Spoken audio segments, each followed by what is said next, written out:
Hey, want to hear a story? A story that involves H.P. Lovecraft. Despite his many problems, H.P. Lovecraft was a very, very talented author. He was unparalleled in crafting the vibes of horror. And while I know it would give this guy a freaking aneurysm if he ever heard me saying this, I'm actually a really big fan of his work, problematic or not. I mean, like I said before, he's unparalleled, and there's a reason why a lot of authors to this day in many mediums take inspiration from what he wrote. He was a big old coward who was afraid of basically everything, and he was really good at shoving that fear onto his audience. That audience would expand into many different genres, including the medium of tabletop role-playing games.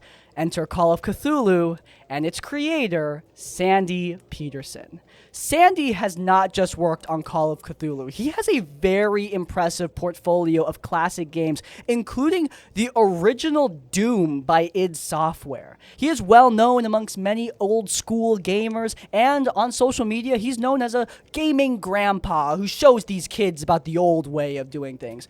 It's a cute persona, but you might know something interesting about Sandy. A lot of his long-term fans and many of his long-term customers are not exactly happy with him right now. And it's not just because of his Twitter takes, okay? Like, I know a lot of people think that's what this video is going to be about, but it's not. We'll talk about his Twitter keyboard warrior stuff at the very, very end. It's actually more to do with his business practices. Sandy Petersen and his company, Petersen Games, are behind some of the worst business scandals I have ever seen in the world of tabletop role-playing games. It makes the stuff we've covered before in Critical Failure look like absolutely nothing. Levels of irresponsibility I did not think possible. And at a certain degree of stupidity, it starts looking and appearing a lot like malice. Sandy Petersen has a never-ending list of scandals, and I think it's about time that somebody talk about it. So today, we're talking about unfulfilled Kickstarters, angry customers, lawsuits galore, and of course, ending it off with some Twitter warrior nonsense. So without further ado, guys, what the hell happened? Some of the guys at Chaosium are woke-ish, not fully woke, but you know, they're left-wing. They're smart enough not to flaunt it like Watsy did. And this was honestly the point in doing this research, where it was a grind. I just felt bad for all these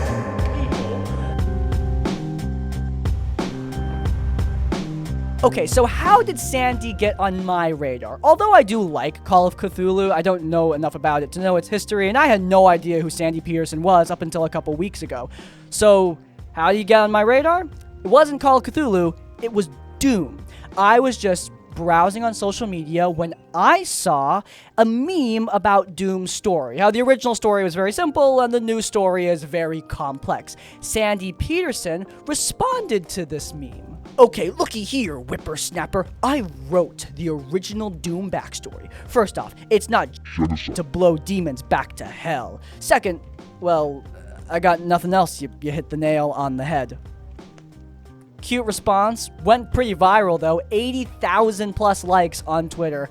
But you might notice that there was one of those neat little community notes at the bottom. Literally the only thing that Elon Musk added to the Twitter app that is any good. And this community note has some interesting context, courtesy of another one of Doom's developers, John Romero. Hi Sandy, I hope you're doing well. However, you are incorrect. That Tom Hall wrote the story for Doom long before you joined id Software in September of 1993, already 9 months into production. Summarizing Tom's story in 2 sentences does not equal writing the Doom story, not by a long shot. Yeah, awkward. Sandy Petersen taking a little bit too much credit for someone else's work. Now, normally, this would be just a little footnote in the story, especially given what we're about to talk about. However, I made this an entire section because John Romero, this guy is on demon time. He's a former developer of id Software, just like Sandy Petersen, and Romero has his own fascinating history with Doom and Wolfenstein that I don't have time to get into right now. But the point is that these two former id developers, they've been beefing for a while. Every time Sandy Petersen pops up to say anything about Doom, John Romero is there over his shoulder watching him, just waiting to correct anything that Sandy says. This level of pettiness is something I have to respect. Doom 2 was a quickie cash grab to use some assets from the first game and give the designers something to do while Quake was being built. So when I complain about Doom 2, please know I am fully aware that Quake was well worth it. Doom 2 followed a long pattern of id development. It was a retail sequel to our previous game, just like Spear of Destiny was a retail release of Wolf 3D. Same with our Keen games. It wasn't a cash grab or something. Hope you're doing well. This is inaccurate. Tom Hall had the idea for the rocket jump and put that in his E3 M6 before he left the project in August of accurate. Your job was only E2 and E3. You were new to level design. I owned the first episode. JC never said that. To clarify, this is incorrect. We gave the license to Reaper Miniatures and they produced an entire collection for sale in 1997. Romero does this a lot. And again, this is just some social media beefing between two game devs. It's funny, but it's not nearly as much of a big deal as what we're about to talk about. The reason why I'm including it at the top here is because, one, it's how I figured out the story existed, but two, it acts as a bit of foreshadowing. You see, Sandy, he has a bit of a theme with his, let's generously call them misremembrances when it comes to Doom. He often explodes his own importance when it comes to the game development and downplays the involvement of many of his team members. This isn't what he does in every single one of his posts, and let me make it clear, when Romero calls him out, Sandy does sometimes respond and admit that he made an error in his initial claims. However, it is troubling that somebody would act like this in game design. I mean, this sort of egotistical me mentality is common in a lot of creative industries, unfortunately. But in game design, an industry where so much is going wrong, literally 24/7, where things are incredibly complex and incredibly expensive, it is crucial that developers are unified, that they're working together. If you trace bad game development to anything, it's usually this sort of conflict, this sort of me mentality. And that's both for video games and for tabletop games. If Sandy is carrying this kind of mentality publicly on his social media, publicly getting Twitter noted for misremembering how the development of Doom went, then how bad is it at his own company? Well, yeah, that's what this video is about. Sandy Petersen may have allegedly screwed over some people, but do you know who will never screw you over? Today's sponsor! This video is sponsored by Wild Magic Reimagined, a versatile and dynamic system for adding more unexpected magic effects to your 5th edition games.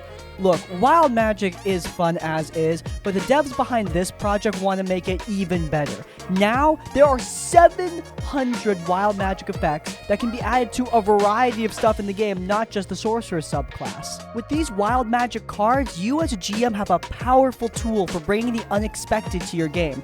Maybe you cast a hideous laughter spell on the creature near you, or you conjure a Fey Knight alongside a pack of fairies. But those are actually the little effects. DMs also have access to wild magic calamities that change the face of your world, like Hellgate and Timeslip, each with their own beautiful card arts, each able to throw your campaign into chaos. If you guys are interested, you can head down into the description down below where you can pick up Wild Magic Reimagined from Kickstarter.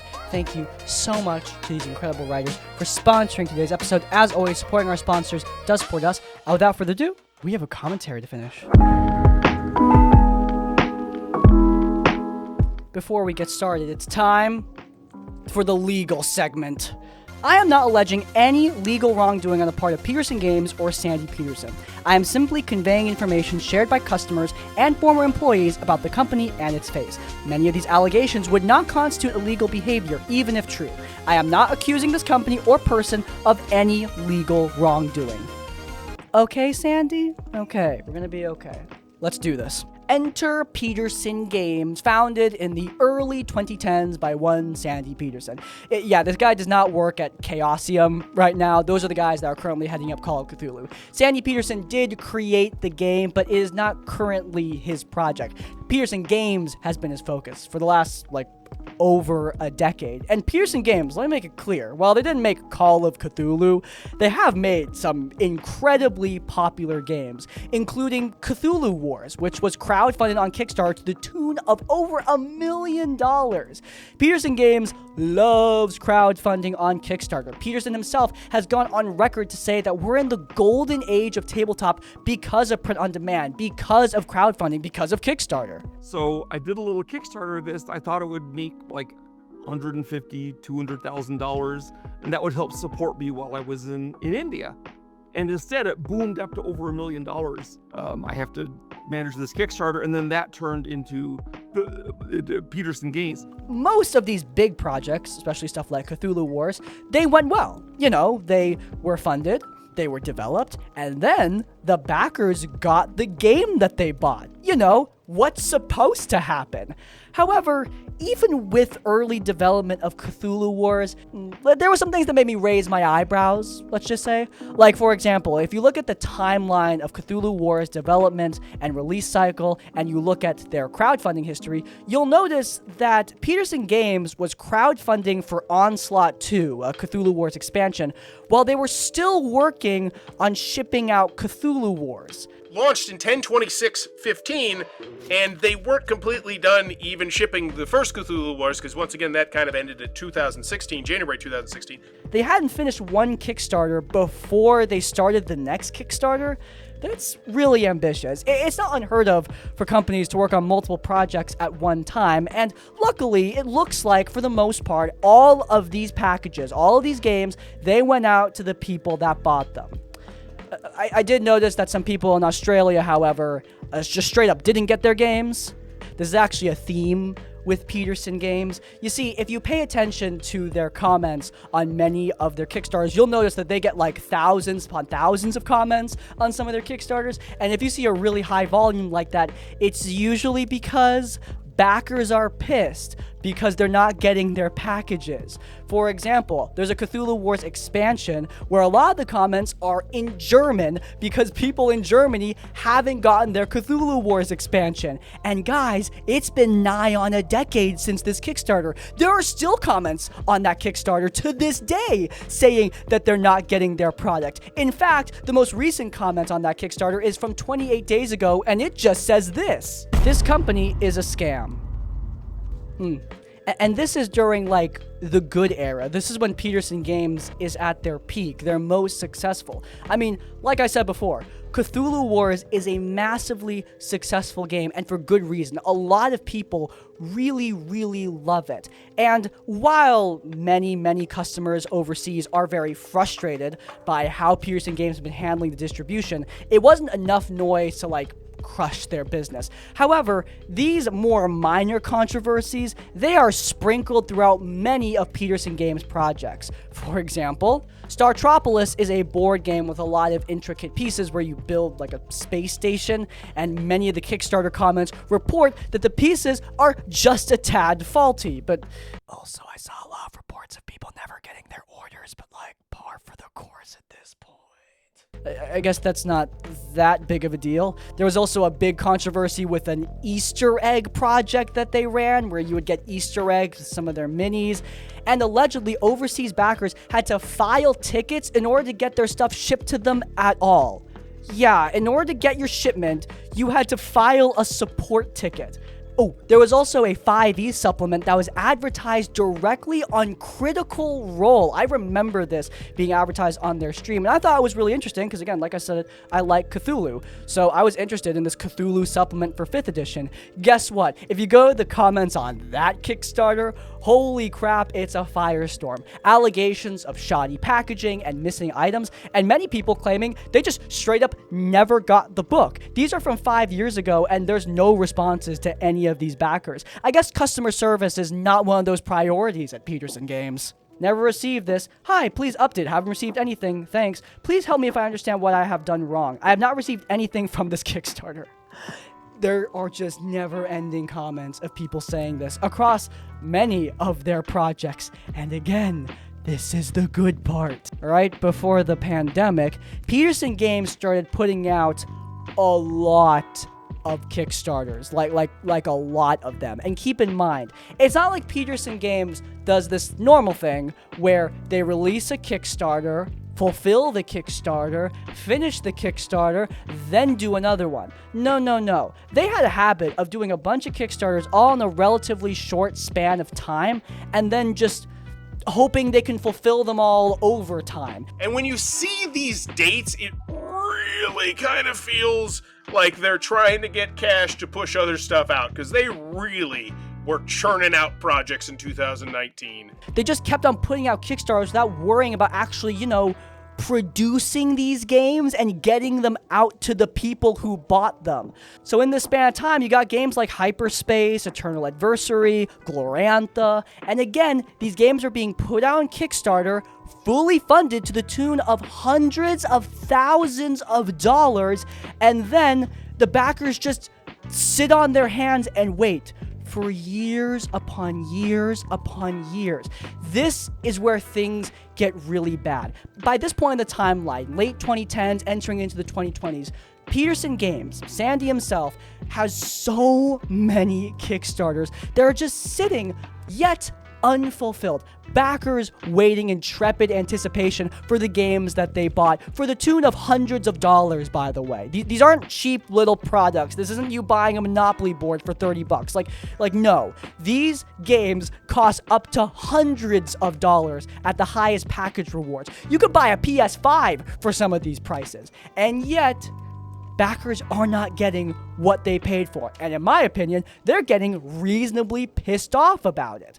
I saw multiple interviews with Sandy Petersen where the comments are flooded with angry backers asking, hey, where's my product? Why am I not getting what I paid for? It's rough. Petersen's reputation went from the guy who developed Call of Cthulhu and Doom to the guy who's failing to fulfill the promises that he made to his customers. So, what's he gonna do? This is a really bad position to be in. Most Kickstarters that go unfulfilled, the company's only handling one Kickstarter at a time. This company, they're handling many all at once. So what's Petersen's play?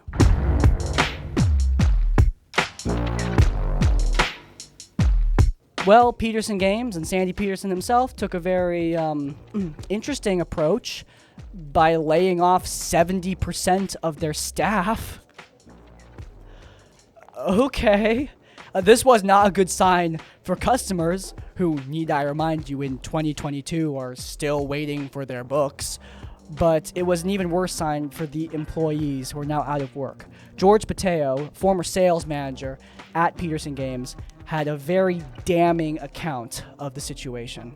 I wish the separation would have been under better circumstances. Although they knew Tessa, my wife, was in active labor, my bosses requested a meeting with me less than an hour after our son was born. Since Tessa and Grayson were still in a danger zone, I declined that meeting until later that night. That night, I found out that I was officially being laid off, with my last paycheck being in 1 week. To add insult to injury, the July paycheck we were promised multiple times if this layoff was to happen wasn't coming. In short, they promised us a July paycheck if they had to lay us off and then reneged on that promise. I was taken aback and extremely upset, but too tired to care at the moment since we were exhausted and dealing with our newborn son. Not only that, but I had to scramble for work to plug the gap, losing my expected paternity leave and having to start putting hours in right away instead of having a small transition period to help Tessa, Grayson, and I recover. That being said, my manager was on vacation the same week we were all getting laid off. Instead of making sure all details with each employee's positions were checked, and now he wants me to complete tasks free of charge after my last day. I have advised I will happily help for my contractor fee, which will be paid up front.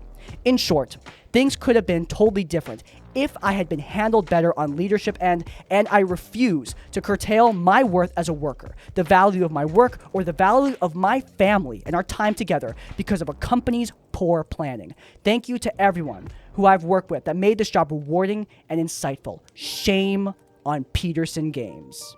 Of course, Petersen Games did have to respond, and they responded very, very professionally in their official Discord server. They had this to say.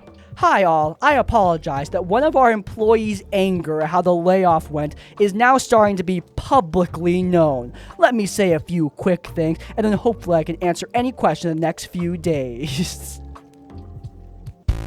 Guys, I'm really sorry that the anger of our employee had to be seen by you, the public. You know, the peasantry weren't supposed to speak up about this. The Discord messages that they sent after that are very long, and I don't care enough to read them word for word, so I'm gonna give you the Cliff Notes version. Petersen Games denies that there was any sort of stifled payment, so at this point it's a he said, she said versus Petersen Games and this former sales manager. They also claim that these layoffs were entirely needed because otherwise they'd have to fold the company entirely, which okay, they're clearly not in a good position. It's worse than we thought. And now, the promise of getting those games that you paid for, it's looking worse and worse by the day. It gets somehow even crappier for Petersen Games, though, as they also made sure to clarify that Sandy Petersen didn't just lay off 70% of his staff. He also had to lay off his own child. Oh my god. Mass layoffs like this are never good, but it's clear that Petersen Games did not handle this well. Look, I'm not expecting that they're gonna have, I don't know, the birth of someone's son in their calendar or something like that, but I mean, God, laying him off the night of, demanding he be in a meeting while his son is being born? What are you guys doing over there? Like, there's a human cost to this kind of stuff, and it's not being paid attention to at Petersen Games. Now, going back to, the products they're supposed to be shipping out, Petersen Games was still working on that. They had a bunch of partners over the years that they were trying to work with, but the one that seemingly worked out was a company called Quimbly's Games. They're a little guy, but they did apparently help Petersen Games put out the 4th Onslaught expansion for Cthulhu Wars. So they've done this before. They've helped Sandy out, and if they got that product out, then maybe they can help with the rest of the products. All those Kickstarters that are yet going unfulfilled, they're going to be fulfilled by the work of Quimbly's. They also are going to, as part of our deal, we're going to fulfill all the Kickstarters, and the very next one in line is going to be Hyperspace. The dream is that Petersen Games is no longer going to be handling the production, and they'll just be handling the design end of the game, whereas Quimbly handles producing, printing, and shipping them out. This sounds like it'll work. It took a long road to get here. It took 70% of the company's employees being laid off. It took backers waiting years upon years for their promised games, but hey, Petersen Games is finally taking meaningful steps to putting these products out there. Thank God. That would be, of course, unless the partnership with Quimbly's Games fell through. What Link said about the relationship between Quimbly's and Petersen Games coming to an end is true, despite Sandy and my diligent effort to keep that plan going. This has happened for a variety of reasons we can't delve into due to legal issues surrounding the game. Link is also correct that we are doing all of this so we can ensure that the existing inventory of Hyperspace will be shipped out from the factory. Though we do not have a timeline on that right now, Petersen Games did not relinquish our intellectual property as a part of any deal with Quimbly's, and we do not expect there will be any credible claims for the same. Oh boy, possible legal issues. Yeah, this partnership really went down the drain, didn't it? They did say that Hyperspace, one of the games that has gone yet unfulfilled, that has been printed and shipped out, and we'll get back to that. Don't worry, we're coming back to it. But for now, let's talk about the Quimbly's partnership. Wouldn't be the first time for Petersen Games. They have sued people before. They sued PayPal for allegedly withholding some money. They sued one of their German partners for some production issues as well. I don't know how either of these lawsuits went. Hell, I don't even really know if they're gonna sue Quimbly. In fact, beyond that, I do want to clarify that that statement was allegedly posted to the Petersen Games Discord server, a server I do not have access to. So yeah, just keep that in mind. But Quimbly's themselves, they posted a statement very publicly, not hidden on their Discord server, but just like on the internet. And yeah, they had some interesting things to say too. We started out looking closely into what had been promised to the backers and how much it would cost to fulfill in the real world. The prices they had paid on the Kickstarter would barely cover production on one of the more complicated games, let alone shipping costs and having any profit left over. There were so many plastic miniatures in the game that tooling alone was a crippling financial burden that would cripple the merchandise line commercially before anything else was even produced. What we thought would catapult us into the stratosphere turned out to be digging our grave. That's Stephen Human from Quimbly's. That's obviously just their perspective on this whole situation, and of course, the split seemingly did not end well, so there's a bit of bias there. The incompetence of Sandy Petersen and Petersen Games seems to be akin to a black hole, dragging in all around it. Not only has it decimated his customers, his employees, his partners, his son, it's also screwed over this guy's company. Allegedly. This is just... oh my god. Mismanagement on a next level. Now, we're gonna go back to hyperspace now, because only a couple months ago, right here in good year 2025, Petersen Games did ship out hyperspace. They even did an unboxing video on their YouTube channel. The comments are turned off. Wonder why that is. Now, hyperspace's release. At the very least, we have that. But there are still issues. If you go to the Kickstarter, you will see many still angry backers. Angry that the pieces are cheap cardboard, angry at the production quality in general. They're angry about shoddy boxing. Some people are even complaining about missing product. One guy claimed that they didn't even get, like, the entire guidebook. Oh my god. They couldn't even do this right. 1 hour later. Hey, I'm just tuning in post-recording. But there is so much I didn't talk about in this section. Like, I dug in just a little deeper and found so many more skeletons in the closet of Petersen Games. Allegations of mismanaged money. There were allegations that they doxed American backers. Petersen Games has just released a whole bunch of personal information of a lot of US backers by accident, and I need to tell you about it. It doesn't stop. It doesn't stop. And the worst part is that if you go to their Kickstarters, Eternal Adversary, Glorantha, Dinosaur 1944, Return to Planet Apocalypse, like, the list doesn't end. You go through comment after comment after comment of people asking, hey, are we gonna get this? And the answer is, like, obviously when you back a Kickstarter, you're backing a promise. There's no guarantee.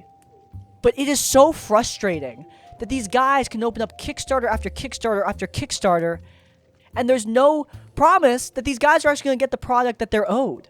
Like, I want to make it clear, it's not like these projects are canceled officially. There's still a reality somewhere out there in the multiverse where in the future, Petersen Games fulfills these projects. But, like, would it even matter? They have screwed over people over and over and over again, delayed for nigh on half a decade for some of these projects. And now they've lost all of the faith of their customers. It just doesn't stop, man. Anyway, I guess I'm going to talk about his Twitter nonsense now. Yay!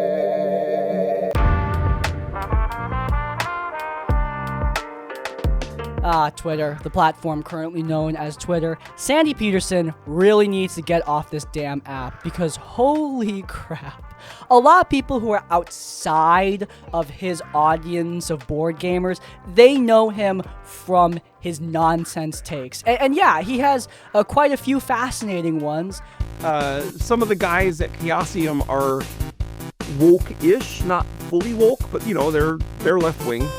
They're smart enough not to flaunt it like Watsy did. He wrote under an article about colonization in certain board games and the themes of colonialism in certain board games that he's very upset because they're never going to stop him from colonizing an age of colonialism. Like, okay, dude, no one's trying to stop you. Relax, you can still play your board games. This article is just analyzing those themes and how they're developed in the narrative of these games. I don't think it's anything that you need to get upset over. Move on, man. But beyond that, he has also ranted about transgender people, ranting about how transgender athletes are gonna, like, beat up his granddaughters in track and field. Which, look, I'm glad that he's showing concern for his family. I wonder if he showed the same concern when he laid off his son. I should note here that Petersen's take on transgender people was so bad that Chaosium, the current developers of Call of Cthulhu, had to put out a statement affirming their support for transgender people. Great. He's also ranted about Native American people, by the way. This one's a recent take. He said that Native American people shouldn't worry about this land being stolen because Sandy Petersen thinks that first-generation immigrants are American as long as they did it right. And if that's true, the Native American people don't get to complain because the people who came here and colonized America, they were first-generation immigrants too. And Petersen, I have to break this to you. I know this might hurt your feelings, but the people who came to America and colonized it way back when, they didn't just like check in here.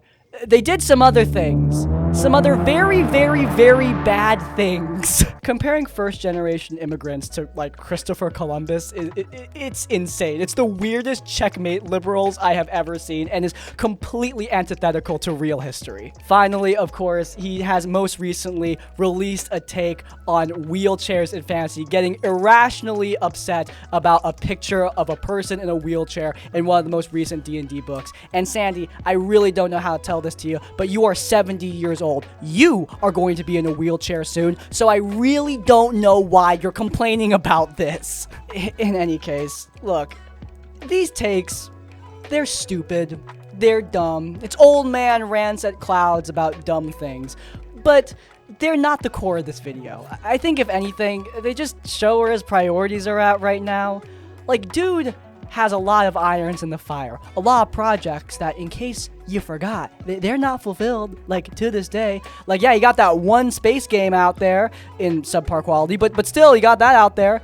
There's still more, and instead of, you know, going insular, focusing on the business, focusing on whatever employees he still has left, this is what he spends much of his time doing. This guy posts on Twitter, and I think priorities are a big part of what make the story overall so frustrating. Not necessarily the Twitter warrior stuff. Again, that's more of an addendum, but just in general, I think there's this fight between creatives and business, right? We saw during the James Somerton story a business major who blatantly disrespected creatives, disrespected writers. We saw that again during the AI YouTuber slop video. We see it over and over again, the way business people trod on creatives. But here, Sandy Petersen, he's a creative.